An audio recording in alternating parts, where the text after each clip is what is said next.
Okay, so situation.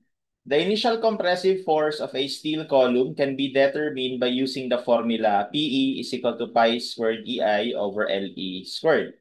So as you can see, if you are familiar, this is taken from Euler's, no? Euler's buckling stress or buckling force, buckling load. Okay? The properties of the column are the following. So, hindi na in-specify anong klase yung column, no? Basta binigay na lang yung properties. You're given the area, the moment of inertia is about X and Y. Fy, that is the yield strength. E, modulus of elasticity of the steel. By default is 200 gigapascals. And then we are also given the proportional limit, no? Fs, 320 megapascals. The x-axis has an unbraced length of 8 meters, which is pinned at the top and fixed at the bottom, with k is equal to 0.7. So ito daw yung k or effective length factor kapag fixed pin, na? We call that the effective length factor.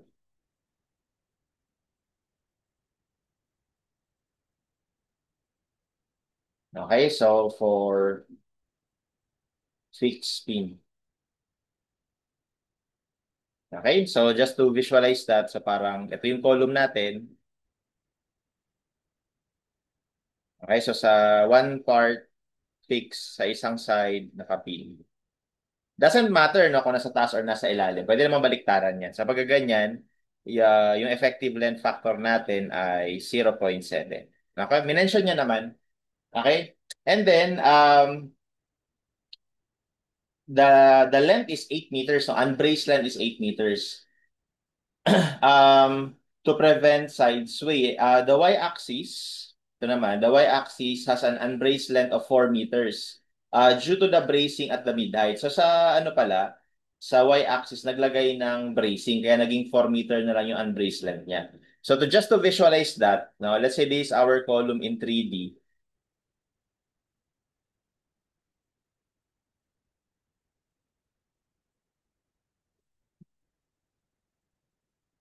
Okay, let's say that is our column. So ang ginawa niya, so meron tayo ditong ano, 'di ba? Meron tayo ditong support. So let's say ito ay naka-pin support.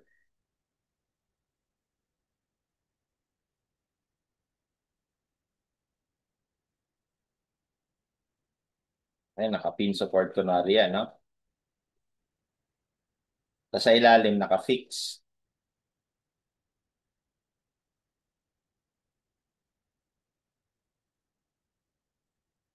Okay?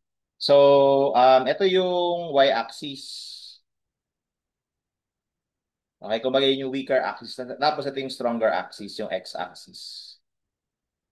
Yan. Okay? So, just to help you visualize, yung cross-section po natin, ito, yung cross-section natin, kapag tingnan natin yung cross-section na yan, ganito siya. Ayan. So again, hindi naman kasi minention anong klaseng section. Basta kunwari na lang rectangular. Okay, so bali ito yung x-axis niya, ito naman yung y-axis niya. And as we all know, dahil mas mahaba itong length na to or yung dimension na to mas malaki, so mas stronger siya sa axis na to. Okay, so recall yung moment of inertia, di ba? Kung moment of inertia about x, edi b, ito yung h cubed over 12. Compared sa moment of inertia about y, ito yung b, ito yung h cubed over 12. So mas malaki yung sa ix, kaya mas stronger axis yung x. Kaya masabi natin na yung tinutukoy niya na unbraced length for x, ito yon. Bali, ito yung 8 meters. Okay? Tapos, dun sa kabilang direction, dun sa y direction, naging ano na lang, naging 4 meters na lang yung unbraced na. Kasi naglagay ng lateral support. So let's say ito yung lateral support na nilagay. Kanya rin naglagay ng lateral support.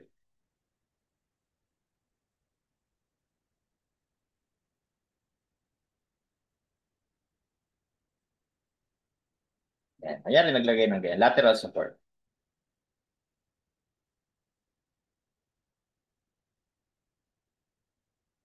Okay, kaya ang nangyari, yung unbraced length natin sa y, ito na lang.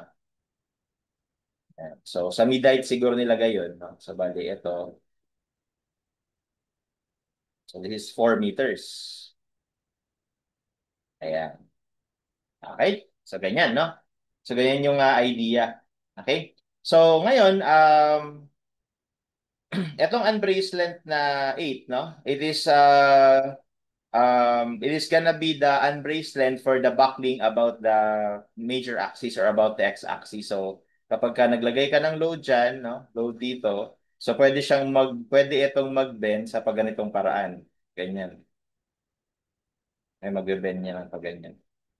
So magbe-bend siya about this axis. So parang pag ganito yung ikot niya. Okay? Pero kapag ka nag-apply tayo ng load, and then inisip naman natin yung buckling about the y-axis, so pwede naman mag-buckle yan ng pag ganito. About dito sa line na to, no? So pag ganito yung buckling niya. Pag ganyan. Pag ganyan yung buckling niya. Okay? Or siguro, better yet, let's visualize that in both directions. So kapag ka nakatingin tayo sa direction ng Y or sa ano saan ba maganda? Para makita natin yung buckling about the x-axis, kailangan nating tignan yung x-axis.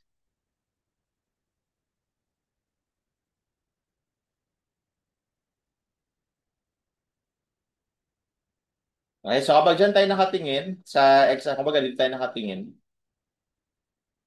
yan, dyan tayo nakatingin. Okay, so makikita natin ganito. Yan.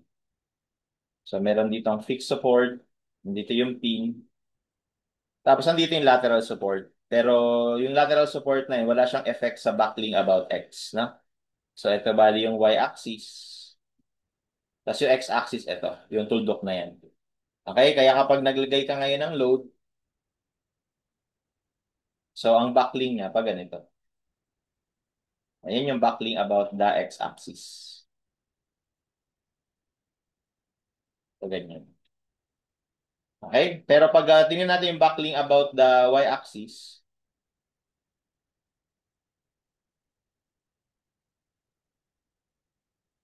okay, so dito naman tayo titingin. Tingin tayo dyan. So makikita natin na sa column ganito.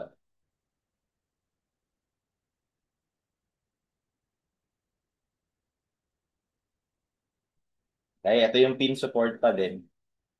Pero meron ka na dito ngayong lateral support. Ayan. So pag naglagay ka ngayon ng load, okay, so yung backling niya, so ito nga pala yung ano x-axis naman. So ito yung y-axis yung tuldok. So pag naglagay ka ng load, ang magiging backling niya pag ganito. Pag ganyan. Okay? So ibig sabihin, ito lang yung backling length natin, effective length natin kapag ka y-axis. Kapag ka sa x-axis, yung buo, 8 meters.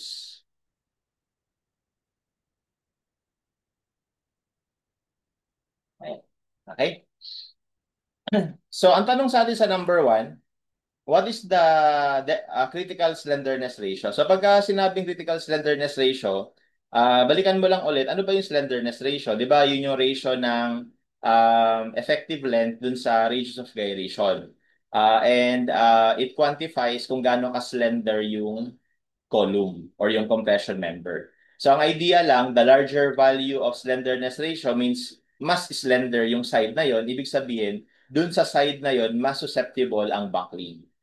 Okay? So, ibig sabihin, when we say critical slenderness ratio, we are looking for the largest slenderness ratio. Okay? Largest value.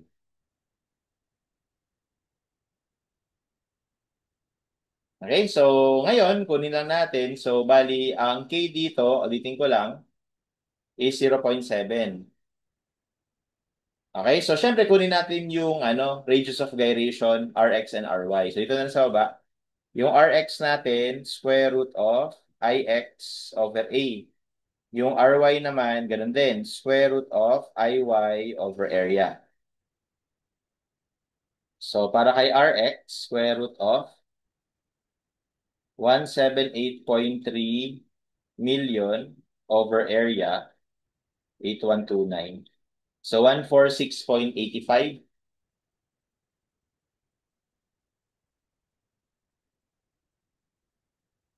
So, this is in millimeters.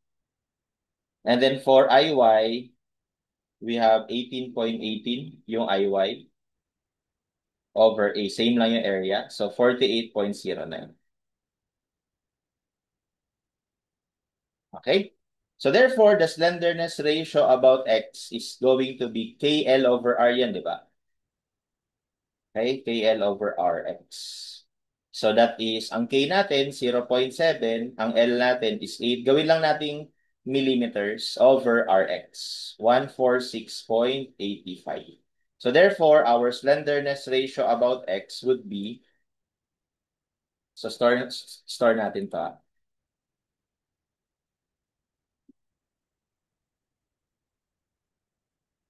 Okay, so 0.7 times 8,000 over Rx. And that is 38.13. Okay? Unitless nga pala ang slenderness ratio natin, ha? Okay? And then next, kunin naman natin yung slenderness ratio um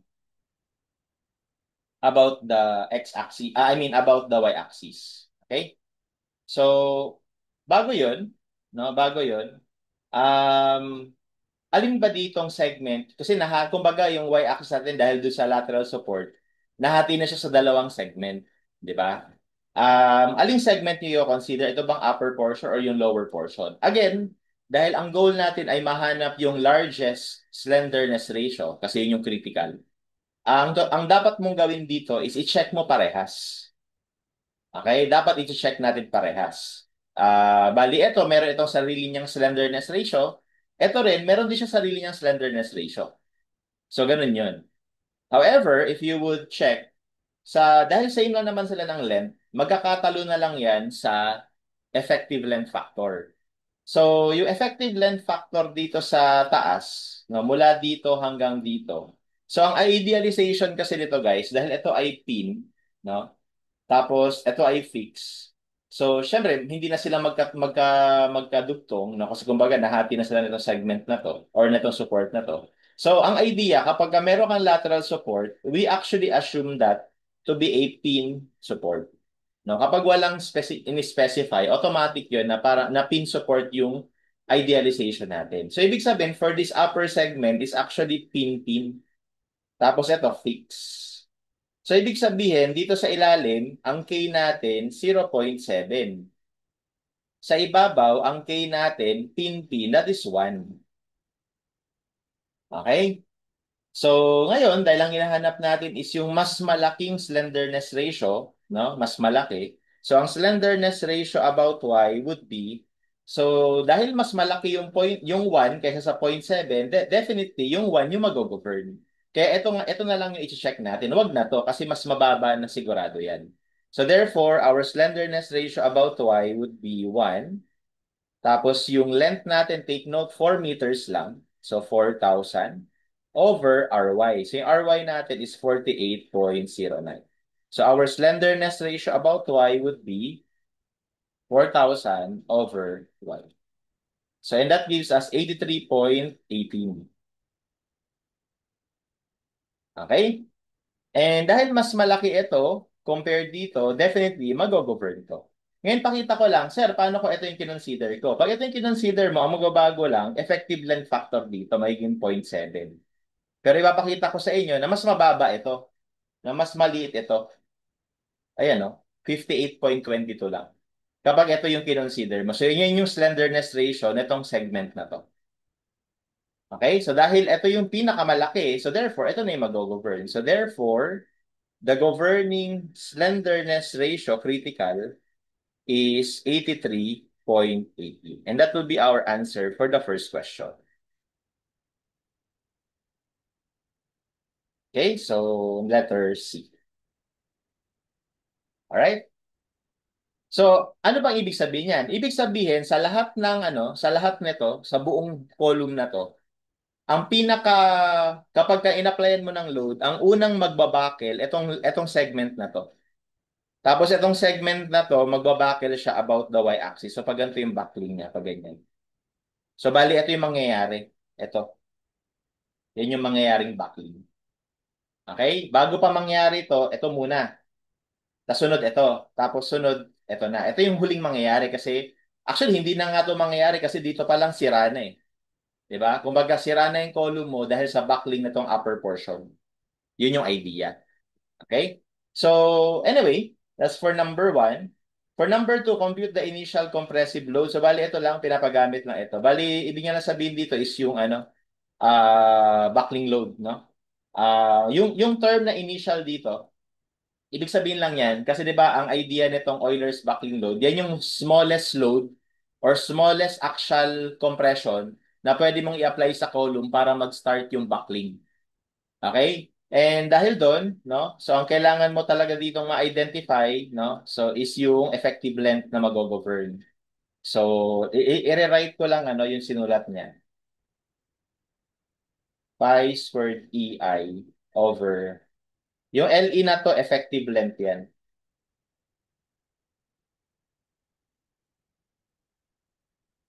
So ibig sabihin ng LE na yan is KL. Ito yan. Yan yung effective length. Okay? So ngayon, dahil napag-alaman natin na ang governing slenderness ratio ay ito, actually pwede ko itong i-rewrite in terms of a slenderness ratio. Pero kung ayaw mo naman, okay lang, gusto mo itong gamitin. Ang importante lang dito, ma-identify natin ang tamang gagamitin na I tsaka LE. So yung LE, ang gagamitin natin is yung effective length ng governing slenderness ratio. At nabanggit ko nga na ang governing, ito, which is nanggaling dito. So ibig sabihin, yung governing effective length ay ito. So, 1 times 4,000. Okay? Tapos yung I is, saan ba nangyari? Saan ba yung backlink? So, ang backlink ay mangyayari sa y-axis. Kaya itong I na to should be y-axis. Okay? So, therefore, we can write, so dito, nalagyan ko na, no? Since governing backlink is about y-axis, then ang gagamitin natin na I ay yung IY. Okay? And yung effective length na gagamitin is 1 times 4,000. Okay? So, substitute lang. Pi squared E I IY, which is 18.8.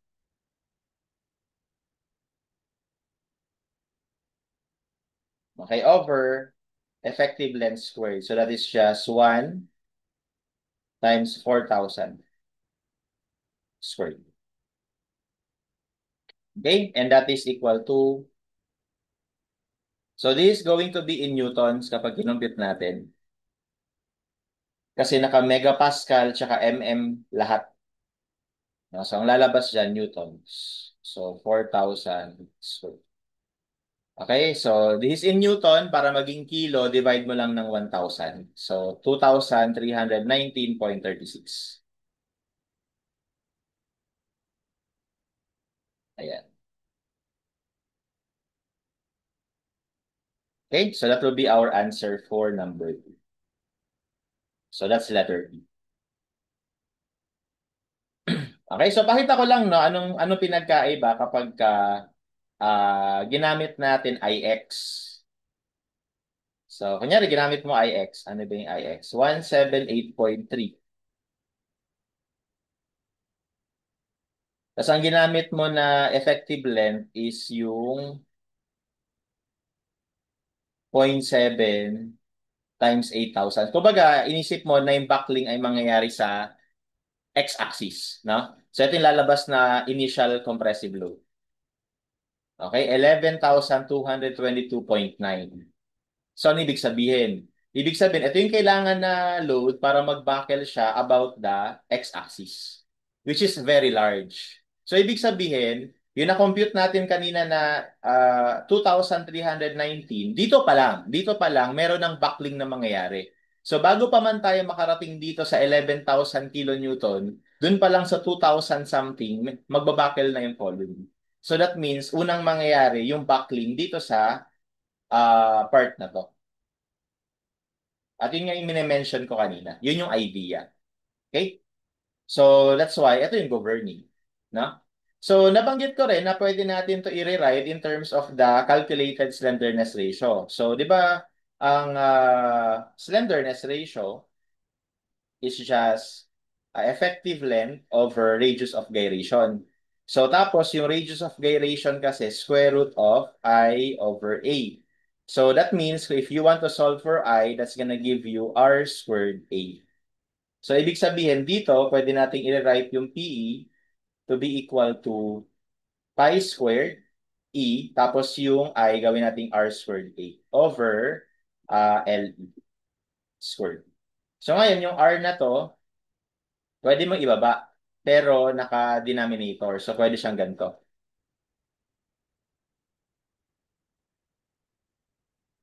Pi squared EA over LE over R squared. So, at saka yung LE over R, yun yung slenderness ratio. So, pwede mo rin i-rewrite yung Euler's buckling load as this. No, pero ito ay dapat critical. Okay? Kaya kung ganito ang computation mo, edi magiging pi squared E A. So, yung area natin ay 8129 over, tapos sila-compute natin na critical slenderness ratio is 83.18. Ayan.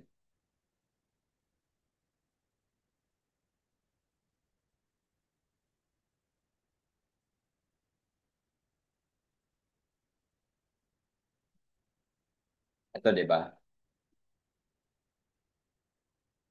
So, ito yan. 83.18 to.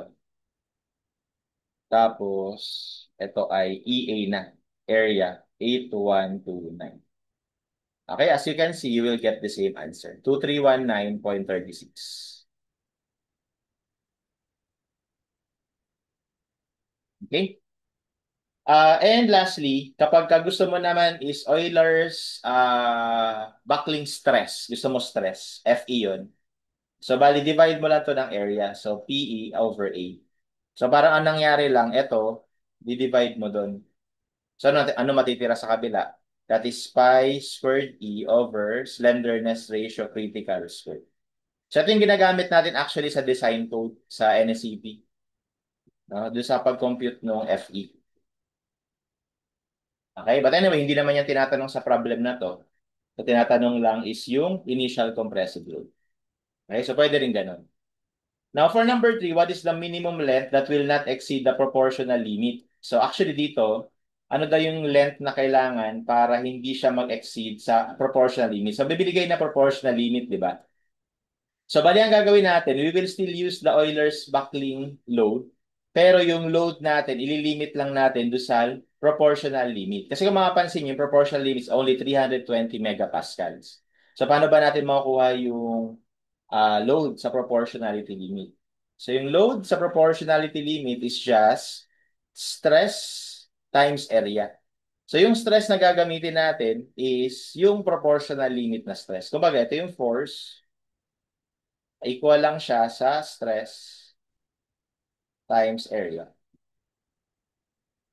Okay? So, bali, masasolve natin dito yung force at the proportional limit. Okay? So, kumbatin natin yung force doon. So, that is 320 megapascals. Ito, 320 megapascals. Times area. So, ang area natin ay 8129. Okay? And this will be equal to,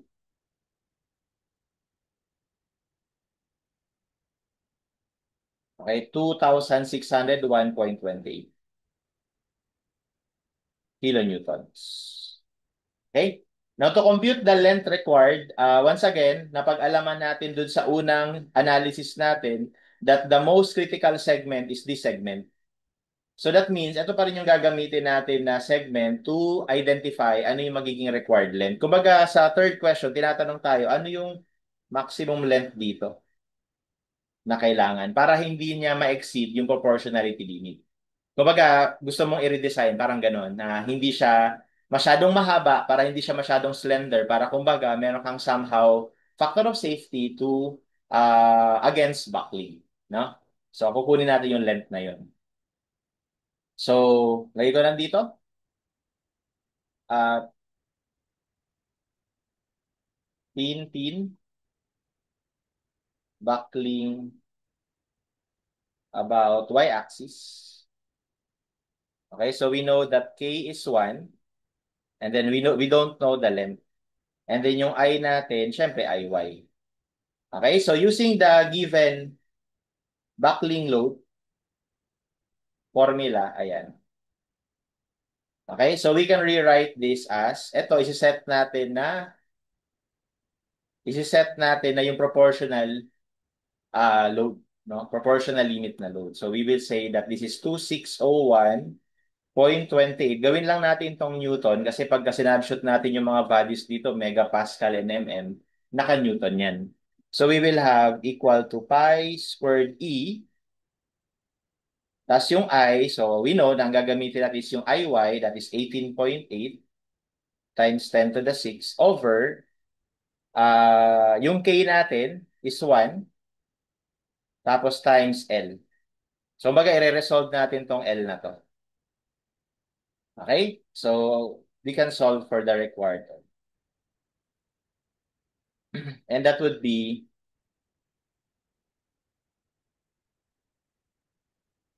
pi squared, 200,000, 18.8 million over yung load, dinivide ko na, no? Tapos square root. Or pwede nyo i-shift solve, di ba? So that is 3777.03 mm yan.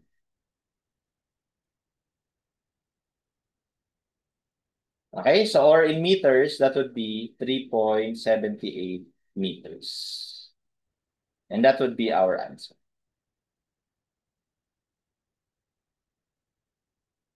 Okay, so that is letter A. Alternatively, pwede nyo rin to gamitin. Ito. Ang i-solve nyo dyan is, ito, ganun pa rin yung idea. I-set mo to as your proportional limit na load. Tapos you solve for the slenderness ratio. Pag nakuha mo na yung slenderness ratio, equate mo dito. So yung R na gagamitin is RY, di ba? Tapos yung K na gagamitin dito is 1 kasi yun yung critical or yun yung governing. And then you just solve for L. And then you will get the same answer. Okay? Kumbaga, ito guys, another version lang to. Another version lang yan ito. Okay?